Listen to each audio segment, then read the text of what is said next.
Olá meus amigos, aqui é o professor Marcelo Pichoro da Silveira, este é o canal Resenha Forense, e hoje a gente inaugura então mais uma resenha, dessa vez do que nós chamamos de tijolão, não é mesmo? Livros com mais de 1000 páginas.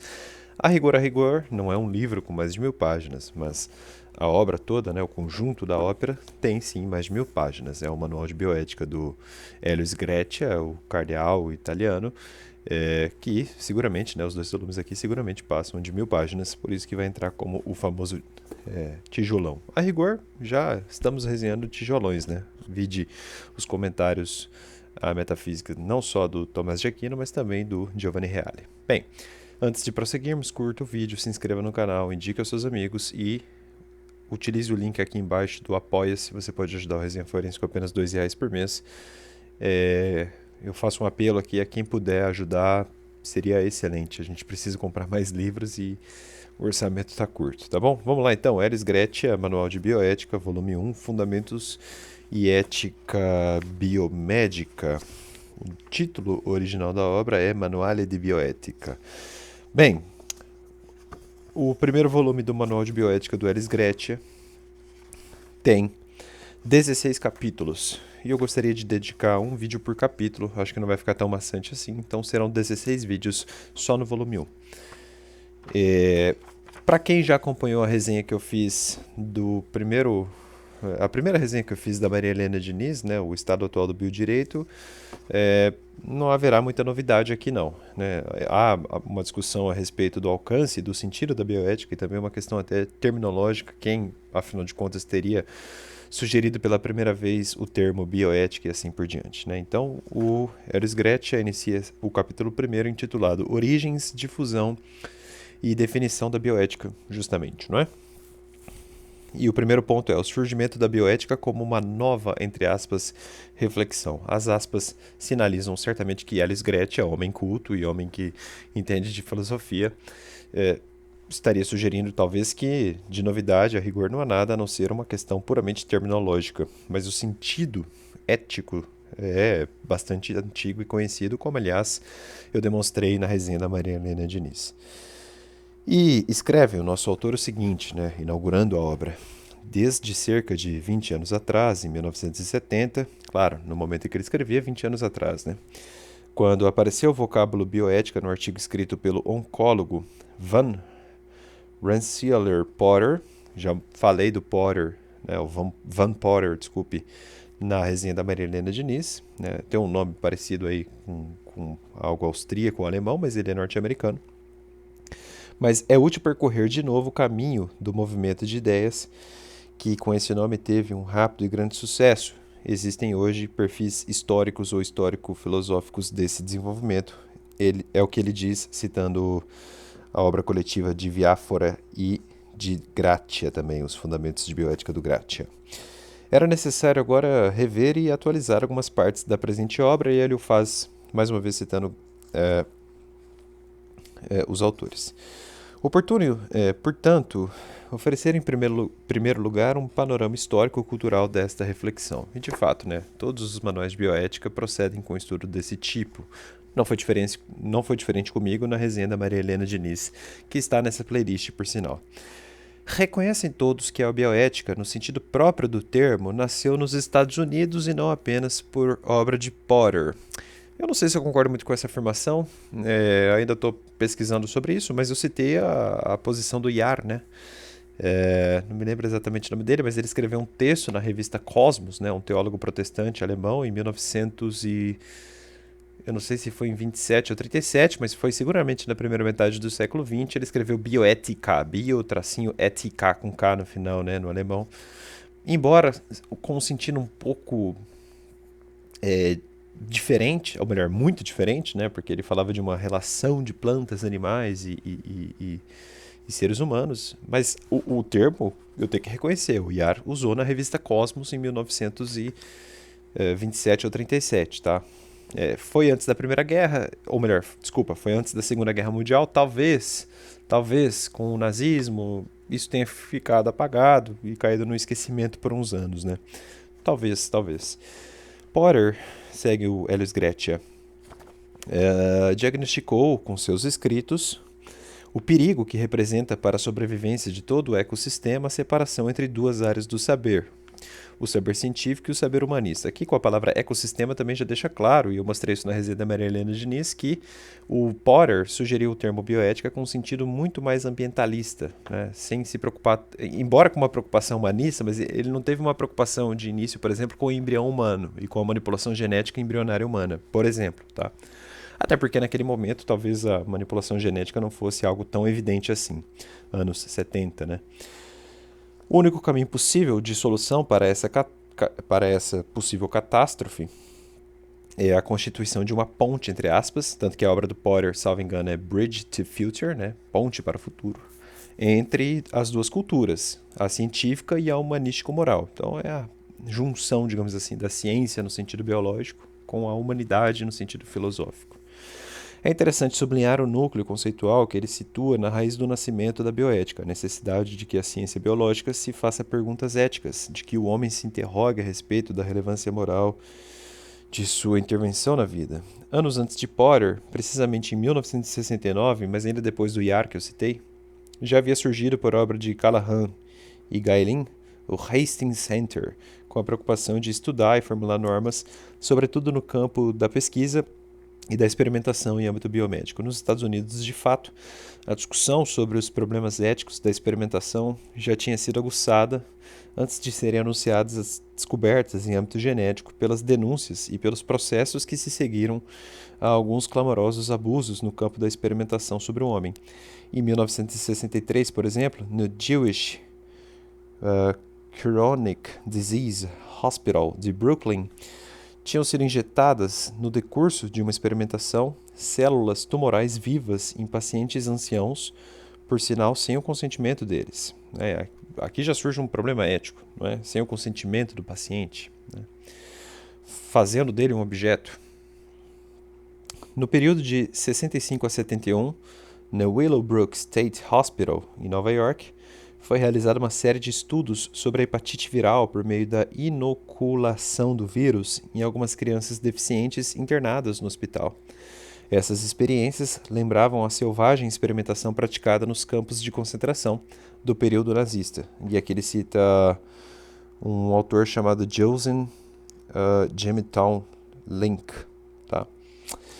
Depois ele avança na obra, mostrando os principais centros de bioética no mundo. Esse movimento é muito importante para a bioética, né? Não é só um movimento no campo científico, é um movimento também no campo sem uma colocação ruim aqui, nem jocosa, mas a bioética avançou também com um tom de lobby, né? O lobby bioético, um lobby do bem, não é? Ele escreve, o filósofo Daniel Callahan, escreve assim, tá? Eu não sei pronunciar exatamente o nome dele, e o psiquiatra Willard Galen tinham tomado a iniciativa de reunir cientistas e filósofos para discutir a respeito desses problemas. Essas reflexões levaram, no ano seguinte, à criação de uma instituição dedicada ao estudo sistemático da bioética, o Institute of Society, Ethics and Life Sciences, conhecido pelo nome de Hastings Center, e com o objetivo específico de considerar os aspectos éticos, sociais e legais das ciências médico-sanitárias. E, de fato, o Hastings Center é muito importante para a questão da bioética. Seus documentos são fundamentais.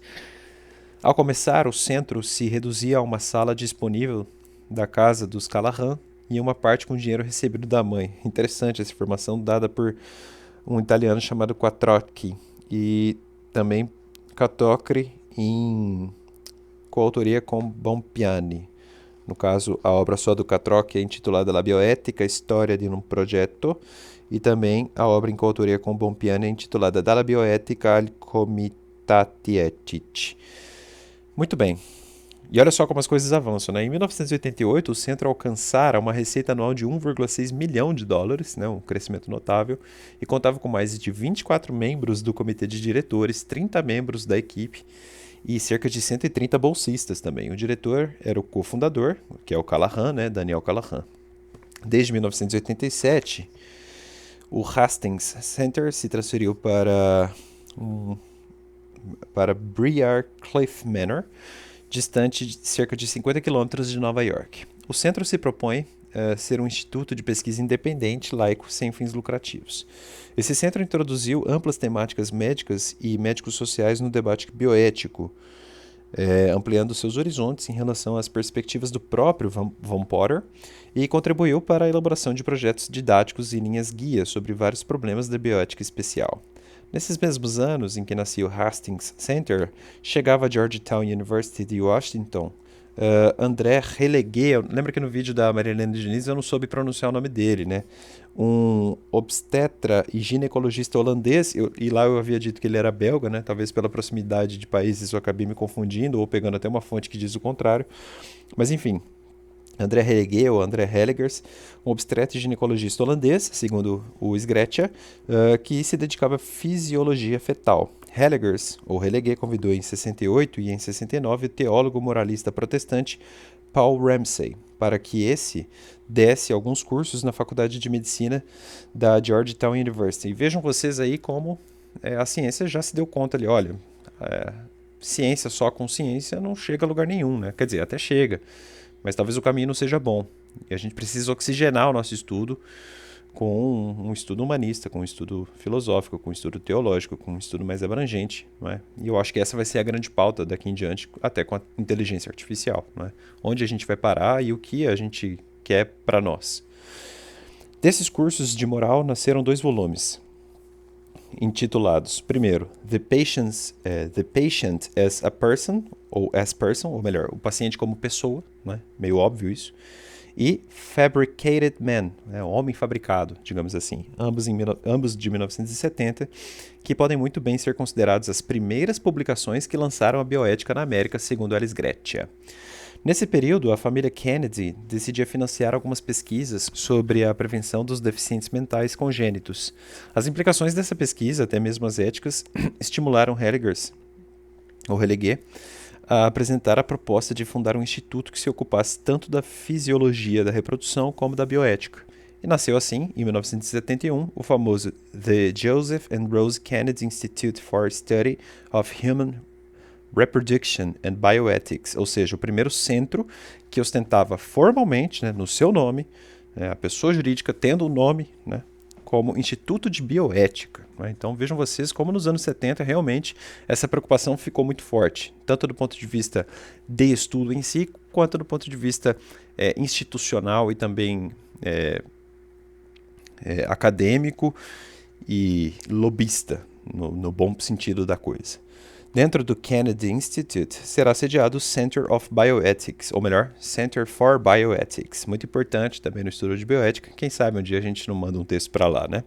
O Center for Bioethics e o Kennedy Institute, segundo Walters, estão sediados numa universidade, que é a Georgetown University, que foi fundada por jesuítas em 1789, curiosamente no ano que o pau quebrava na França, a qual, por constituição, é aberta a estudantes e pesquisadores de qualquer confissão religiosa, ou seja, a um confronto interreligioso e ecumênico. Isso serve para mostrar qual é a posição da igreja em muitos casos aqui, né? O Vaticano admite ateus em certos estudos, né? E ele faz questão que seja assim, justamente para ver essa pluralidade, aliás, algo que está esquecido nas universidades, não é? Por aí. Notáveis são as publicações do centro. Uma delas, em particular, merece ser lembrada, a Encyclopedia of Bioethics, elaborada em 78 por Reich, única em seu gênero, e está em vias de ser publicada uma reedição. Ela tem 4 volumes, 1.800 páginas, 315 artigos originais, em ordem alfabética, redigidos por 285 colaboradores de 15 diferentes nacionalidades. O Kennedy Institute, além disso, publica bimestralmente uma revista chamada New Titles in Bioethics. Quem sabe um dia também a gente não tenta participar do periódico escrevendo alguma coisinha. Outro pensador que deve ser incluído entre os pais da bioética é o Pellegrino.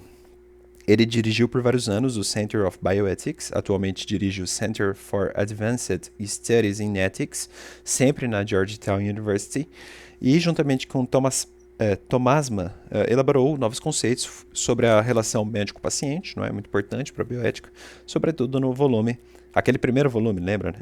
Ou melhor, no volume intitulado For the Patient's Good, ou Para o Bem do Paciente, seria uma tradução rápida, tá? Só en passant aqui, ele cita um autor chamado Gratia, né, uma obra importantíssima chamada Fundamentos de Bioética. Ele é muito citado por aí, o Gratia, e segundo o Helios Gratia, ele aderiu à filosofia personalista e fenomenológica de L. Delgado e, mais importante, Javier Zubiri, né? Faz tempo que eu tenho vontade de ler o Zubiri e está aqui citado. Quem sabe não, eu preciso ir atrás do Zubiri. Devemos também, avançando, pulando aqui algumas coisas, devemos também dizer algumas palavras sobre o primeiro centro de bioética surgido na Itália em 1985 na Universidade Católica. Tá? Aqui já mostra também uma preocupação da Igreja Católica na academia e no estudo acadêmico bioético, né? Tem ele, e ele existe até hoje, eu pesquisei, tem até conta no Instagram, é interessante. Tem ele sua sede na Faculdade de Medicina e Cirurgia A. Gemelli, da Universidade Católica de Sacro Cuore, em Roma. As finalidades desse centro são as de promover pesquisas interdisciplinares sobre os problemas éticos da biologia e da medicina. De fato, né, essa interdisciplinariedade é fundamental na bioética. Vejam vocês aqui uma preocupação do direito com a medicina, com a embriologia, no meu caso, né? O órgão oficial do centro é a revista Medicina e Morale, então, né, em italiano, seria Medicina e Moral, que publica bimestralmente artigos, notas, comentários e recensões bibliográficas sobre os vários aspectos da bioética, da deontologia e da moral médica. Só um parêntese, deontologia aqui tem um sentido ético, tá? Não é a deontologia que a gente conhece nos manuais de direito por aí. A atividade do Centro Instituto de Bioética da Universidade Católica é atestada não só pela publicação do Manuale de Bioética em 2 volumes, mas também por 2 coleções que totalizam hoje complexivamente 10 volumes. Segundo o nosso autor, há vários livros publicados pelo Centro, ele cita aqui no rodapé, acho que eu não vou ler porque não será útil nem necessário. O Centro de Bioética dessa Universidade Católica mantém uma perspectiva filosófica que se define como personalismo ontologicamente fundado, de inspiração tomista e, portanto, que me apetece bastante, e desenvolve, a partir desse ponto de vista, inclusive contínua sintonia com o pensamento católico, sem impedir nem excluir o diálogo com outros modos de ver. Depois, num próximo ponto, Helios Gratia começa a falar dos importantes comitês de bioética, né? O fenômeno da criação de comitês, né, colegiados bioéticos, é muito frequente, muito comum, os autores falam bastante dos comitês. E ele diz, o ensino nas cátedras universitárias de bioética contribuiu para definir melhor essa disciplina, né? Claro, os anos vão passando e o perímetro epistêmico da coisa vai ficando mais definido. Um forte impulso à reflexão bioética veio da instituição dos comitês de bioética, muitas vezes denominados comitês éticos. Esse tema dos comitês de bioética é analisado no 2º volume do manual, então ele não perde muito tempo aqui. Ele fala, lê o 2º volume. Mas ele fala assim, devemos recordar aqui, em primeiro lugar, a President's Commission dos Estados Unidos, já constituída desde a época do então presidente dos Estados Unidos, o Carter. Ela foi ampliada pelo presidente Ronald Reagan em 82.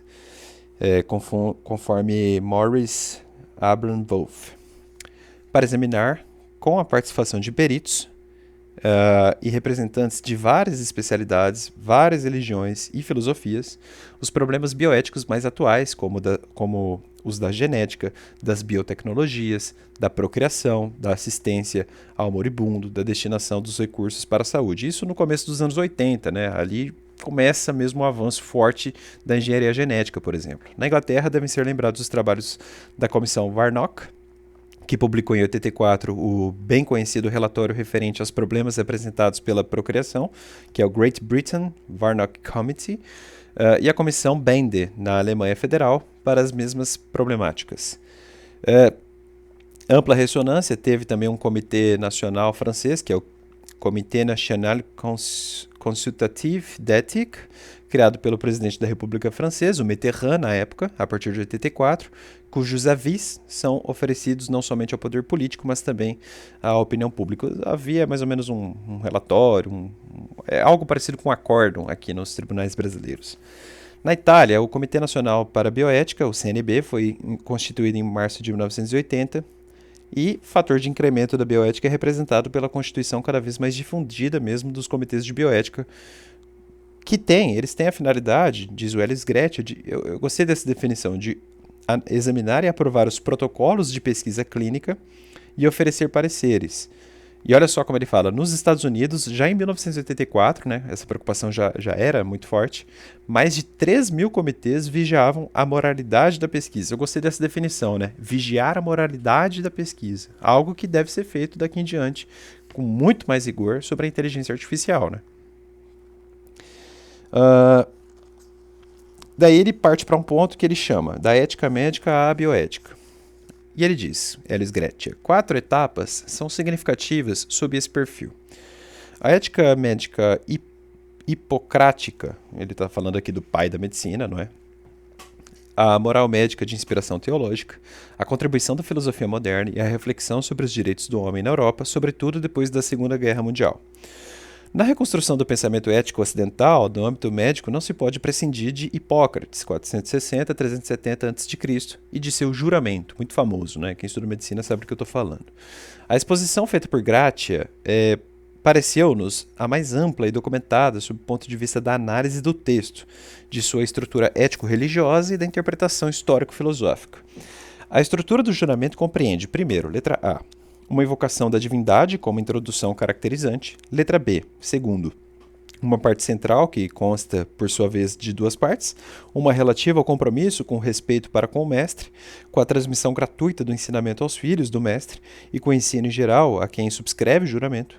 A outra parte é dedicada mais propriamente à terapia, não é? Ao ato médico, que obriga o médico a rejeitar certas ações, como subministrar veneno, até mesmo a quem o pedir, o aborto procurado, entre aspas, qualquer abuso sexual em relação à pessoa do doente ou de seus familiares, e o respeito pelo segredo médico. Terceiro, por fim, letra C, uma conclusão que invoca sanções por parte da divindade no sentido positivo, que são bênçãos, para quem o observa, e em sentido negativo, as maldições para quem o transgride. O resultado dessa interpretação, segundo Elis Gretia, é que esse pensamento hipocrático teria de fato dado um fundamento filosófico-teológico ao que hoje se chama de o paternalismo médico, até num sentido, uma conotação muito ruim.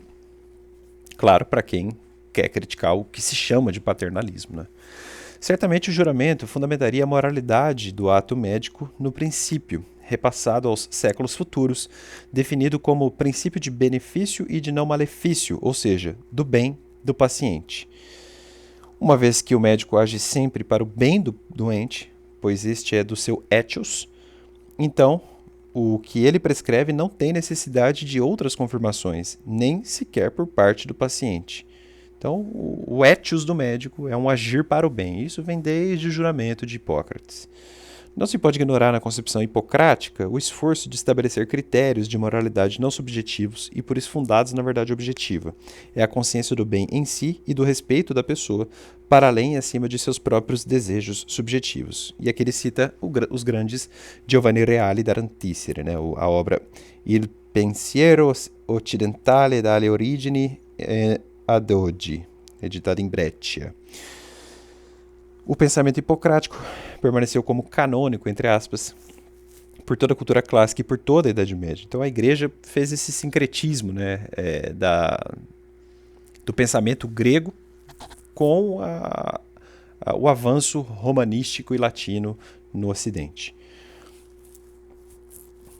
O aparecimento do princípio de autonomia com a afirmação do pensamento moderno, o liberalismo ético de Hume, Smith, Chartmel, Gregory, e em seguida a formulação dos direitos do homem, dos direitos do cidadão, representam certamente um antipaternalismo médico, como afirma ainda Gratia.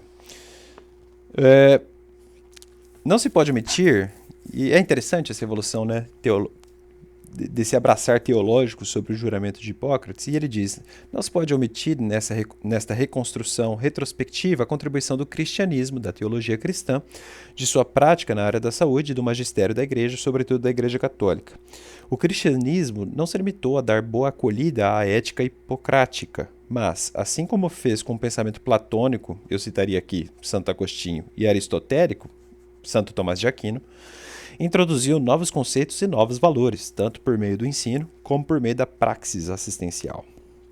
Essas contribuições encontram-se, em primeiro lugar, no estabelecimento definitivo do conceito de pessoa humana, vide Boécio, vide Tomás de Aquino, etc., na configuração teológica e nova da assistência ao doente e da profissão médica, e no fato de enfocar e procurar o diálogo positivo, especialmente no âmbito católico, depois das dificuldades iniciais, no tempo de Galilei, entre razão científica e fé religiosa. O valor da pessoa humana no cristianismo emerge da superação do dualismo clássico, ou seja, não somente a alma espiritual, mas todo o homem em sua unidade corpo e espírito é considerado como criatura de Deus, guarda corresponsável da terra e da vida no mundo perante o próprio Criador. Mesmo depois da Revolução Francesa, segue Helios Grécia, quando se firmará o conceito de hospital civil, entre aspas, e de direito, entre aspas, do cidadão à assistência, as comunidades cristãs sentirão o direito, dever, de não abandonar a assistência ao doente, não somente no sentido de suplência, entre aspas, da sociedade civil, nos países ainda não desenvolvidos, mas também e sobretudo como testemunho, entre aspas, da fraternidade querida por Cristo para quem, ou melhor, para com os que sofrem. A figura do médico no sentido cristão não é a de um personagem hierático, acima da lei moral. Então não seria um sacerdócio, por assim dizer, né? Ele é, ao contrário, chamado a ser o servidor, diáconos, dos sofredores. A sua figura teológica o chama até a representar o bom samaritano. É em nome dessa teologia que as igrejas desenvolveram uma moral teológica que proclama a sacralidade e a inviolabilidade da vida de toda criatura humana, condena o aborto, o infanticídio, a eutanásia e as mutilações, e desenvolve uma moral médica que cada vez mais toma corpo, desvinculando-se pouco a pouco dos tratados medievais e renascentistas, que consideravam os temas de ética média dentro do Tratado de Justitia, de Tomás de Aquino, ou no comentário ao mandamento Não Matarás, até chegar às obras de moral médica mais recentes, nas quais o fundamento do juízo ético sobre o agir do médico é tirado dos dados da revelação, e não apenas dos preceitos de Hipócrates, cujo juramento, contudo, foi sempre reconhecido como expressão de ética, tanto pelo mundo cristão, isso é interessante, como pelo mundo islâmico também, né? Então Hipócrates repercutiu também no mundo islâmico. Há um período histórico significativo em que se verifica a expressão máxima da moral médica no campo católico. São os anos do pontificado de Pio XII. Aliás, eu citei na resenha da Maria Helena Diniz, até como expressão da primeira metade do século XX, ao lado da teologia protestante do IAR, é a produção teológica católica do Pio XII na bioética, né? O Pio XII foi o papado de Pio XII se preocupou com questões bioéticas muito antes do Van Potter, por exemplo.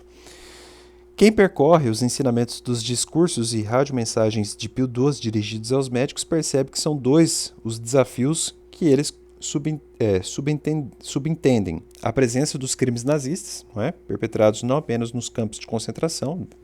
Há textos tristes, mas necessários, sobre a medicina nazista, né, que é medonha, e o avanço de um progresso tecnológico que, em sua ambiguidade, podia estar e pode estar voltando para a opressão e para a supressão da vida humana.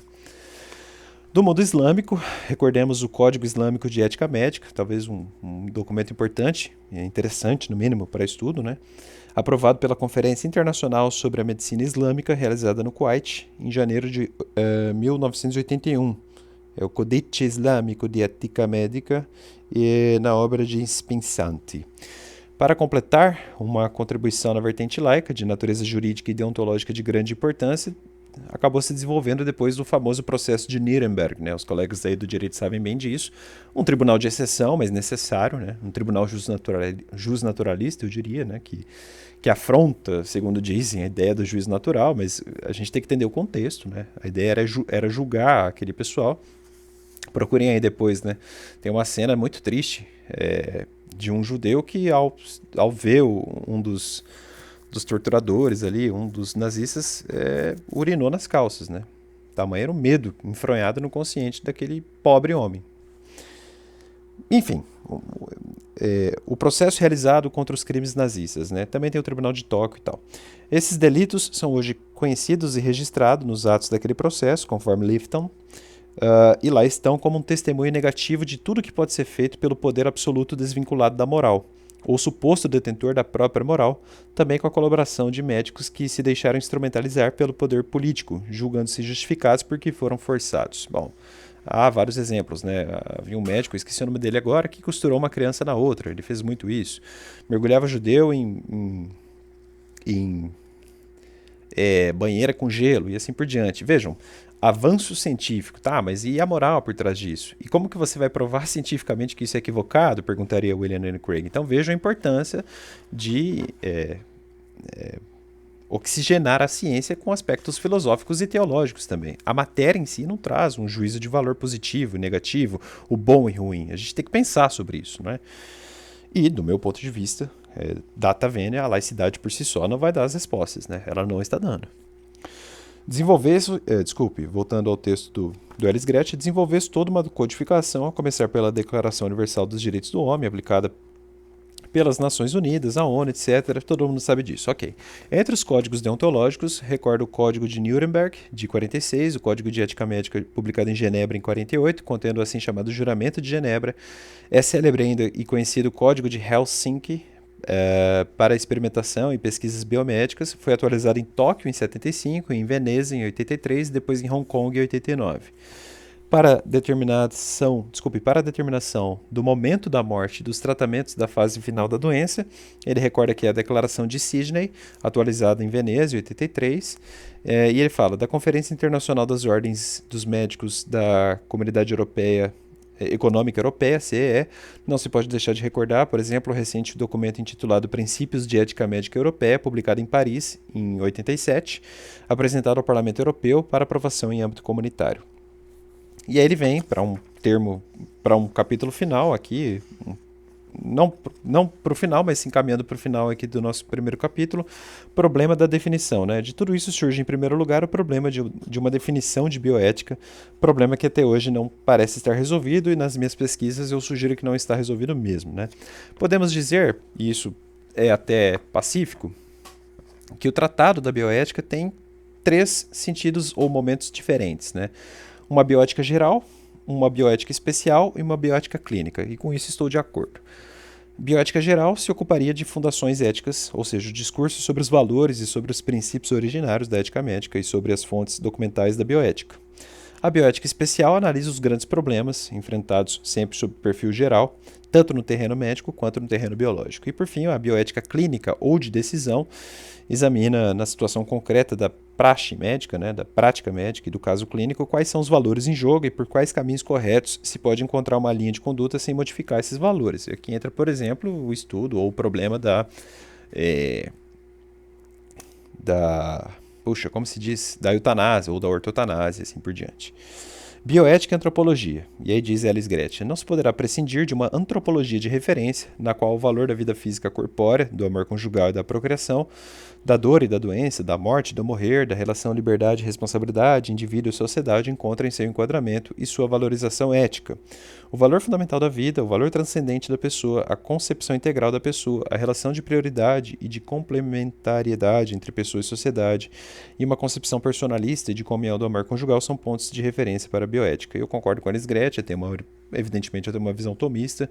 Já tenho dito aqui na Metafísica do Aristóteles, né, nos nossos comentários, a potência intelectual, ou melhor, a potência de inteligir do intelecto humano, que abrange o conteúdo do ser, e o ser em si tem o espectro ontológico de vida humana, e só a vida humana pode espraiar efeitos jurídicos, sendo assim a sociedade só pode existir com a vida, não é?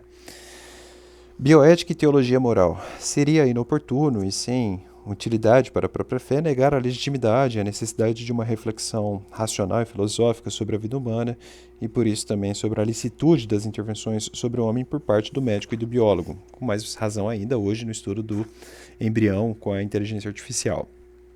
É contrário à tradição da Igreja negar o valor da razão e a legitimidade de ética racional, também chamada de natural. Razão e revelação têm o mesmo autor, que seria Deus, merecendo assim igual respeito, exigindo apoio mútuo. E ele cita o Concílio Vaticano II nesse sentido. O diálogo entre a ciência e a fé só se dará se houver a intermediação da razão. Vide, aliás, Tomás de Aquino na Suma Teológica, claramente um esforço racional dentro da religião. A propósito disso, é preciso que se pergunte se por acaso pode existir uma ética puramente racional, laica, entre aspas, a ponto de poder prescindir da afirmação da existência de um absoluto. Enfim, fica o questionamento e a gente encerra aqui o primeiro capítulo. Claro que há muito mais detalhes, mas a gente precisa fazer um recorte mesmo. São 35 minutos de vídeo e é só o primeiro capítulo da obra, né? 50 páginas aqui. No próximo encontro, a gente entra no capítulo 2, intitulado Justificação Epistemológica, Fundação do Juízo Bioético e Metodologia da Pesquisa em Bioética. Um abraço forte, até mais, tchau, tchau.